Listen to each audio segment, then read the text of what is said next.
తెలంగాణ పూర్తి స్థాయి డీజీపీ నియామకానికి యూపీఎస్సీకి ప్రపోజల్స్ పంపింది రాష్ట్ర ప్రభుత్వం. ప్రస్తుత DGP Shivadhar Reddy, senior IPS అధికారులు సివి ఆనంద్, ఆప్టే, సౌమ్య మిశ్రా, నిఖా గోయల్ పేర్లతో యూపీఎస్సీకి జాబితా పంపింది. అయితే సుప్రీంకోర్టు అనుమతి కావాలంటూ ఆ జాబితాను రాష్ట్ర ప్రభుత్వానికి తిరిగి పంపింది యూపీఎస్సీ. ఆలస్యంగా లిస్టు పంపడంతో అనుమతి కావాలని సమాధానమిచ్చింది యూపీఎస్సీ. 9 నెలల క్రితం ఒకసారి, గత నెల 31న రెండోసారి డీజీపీల ప్యానెల్ జాబితా యూపీఎస్సీకి పంపితే క్లారిఫికేషన్ పేరుతో ఆలస్యం చేసిందని రాష్ట్ర ప్రభుత్వం అంటోంది. ప్రస్తుత డీజీపీ నియామకాన్ని సవాల్ చేస్తూ దాఖలైన పిటిషన్పై రేపు తెలంగాణ హైకోర్టు ఉత్తర్వులు వెల్లడించనుంది.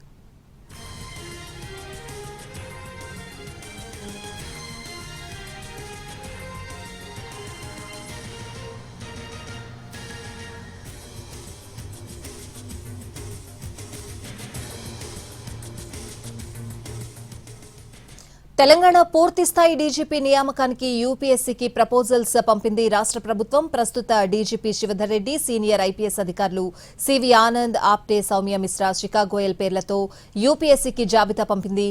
పూర్తి అప్డేట్స్ అడిగి తెలుసుకుందాం. మా ప్రతినిధి శర్మ ఫోన్ లైన్ లో ఉన్నారు. శర్మ, 2 నెలల క్రితం తెలంగాణకు ఎఫ్ఏసీ ఫుల్ అడిషనల్ చార్జ్ డీజీపీగా శివధర్ రెడ్డిని నియమించింది. అయితే ఇది పూర్తిగా యూపీఎస్సీ మార్గదర్శకాలకు, అలాగే సుప్రీంకోర్టులో ప్రకాష్ సింగ్ బాదల్ కేసుకు సంబంధించి విరుద్ధంగా ఉంది. ఆయన నియామకం చెల్లదు, కొట్టివేసేలా ఆదేశాలు ఇవ్వాలంటూ పిటిషన్ దాఖలైంది. దీనికి సంబంధించి విచారణ 3 దఫాలుగా జరిగింది. అయితే గత వాయిదాలో ఈ 2 వారాల్లోపు యూపీఎస్సీకి కొత్త ప్రపోజల్స్ పంపాలి, దానికి సంబంధించిన సమాచారం కోర్టుకు తెలియజేయాలని చెప్పి హైకోర్టు గత వాయిదాలో డైరెక్షన్ ఇచ్చింది. దానికి సంబంధించి ఇవాళ మళ్ళీ విచారణ జరిగింది. విచారణ సందర్భంలో రాష్ట్ర ప్రభుత్వం తరపున అడ్వకేట్ జనరల్ సుదర్శన్ రెడ్డి హాజరయ్యారు.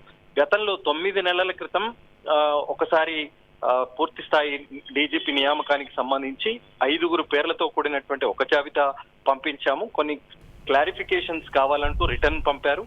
దానికి మళ్ళీ క్లారిఫికేషన్ ఇచ్చినా కూడా యూపీఎస్సీ నుంచి ఎటువంటి సమాధానం అన్నది లేదు. మళ్ళీ తాజాగా ఈ కోర్టు ఉత్తర్వుల మేరకు మళ్ళీ గత ఏడాది డిసెంబర్ 31న మళ్ళీ 5 పేర్లతో కూడినటువంటి ఒక panel list, DGP panel list పంపించాము. అందులో శివధర్ రెడ్డితో పాటు ఆనంద్, ఆప్టే, శిఖా గోయల్, సౌమ్య మిశ్రాతో కూడినటువంటి 5 సీనియర్ పోలీస్ ఆఫీసర్ల జాబితాను పంపించినప్పటికీ మళ్ళీ దాన్ని తిరిగి సుప్రీంకోర్టు అనుమతి కావాలి, సుప్రీంకోర్టు అనుమతి తీసుకొని మాత్రమే ఆ జాబితాను పంపాలి అని మళ్ళీ తిరిగి పంపించారు. అంటే ఇలా క్లారిఫికేషన్ పేరుతో, అనుమతుల పేరుతో వాళ్ళు మేము పంపించిన అప్పుడల్లా ఇలా తిరిగి పంపుతున్నారనేటువంటి విషయానికి సంబంధించి అడ్వకేట్ జనరల్ చెప్పినటువంటి సందర్భం. మరి 2017 తర్వాత దీనికి సంబంధించినటువంటి ప్యానెల్ లిస్ట్ పంపినా కూడా ఎటువంటి సమాధానం, క్లియరెన్స్ అన్నది యూపీఎస్సీ చేయట్లేదు అనేటువంటి విషయాన్ని చెప్పారు. ఇతర రాష్ట్రాల్లో ఎప్పటికప్పుడు ప్యానెల్ లిస్టు ఆ రాష్ట్ర ప్రభుత్వాలు పంపుతున్నప్పుడు యూపీఎస్సీ క్లియర్ చేస్తుంది. కానీ తెలంగాణ విషయంలో మాత్రం ఆ రకంగా